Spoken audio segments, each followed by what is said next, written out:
বিতির নামাজে প্রশ্ন আসছে, বিতির নামাজে দোয়ায় কুনুত না পড়ে যদি রুকুত চলে গেল,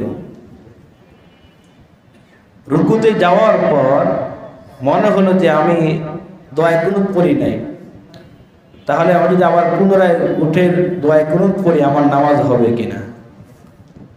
দেখেন এই ভুলটা আমাদের হয় না, অনেক সময় হয়। বিতির নামাজে আমরা রুকুর আগে আল্লাহু আকবার বলে কি দোয়ায় কুনুত পড়তে হয়।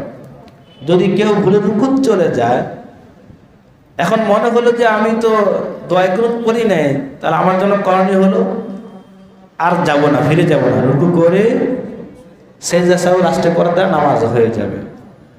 যদি কেউ রুকুত থেকে উঠে আবার দোয়ায় কুনুত পড়ে, এরপর তার পুনরায় রুকু করা দরকার নাই, রুকু পর হয়ে গেছে, তবে সে শেষে সেজদা সাহু করে নিতে হবে।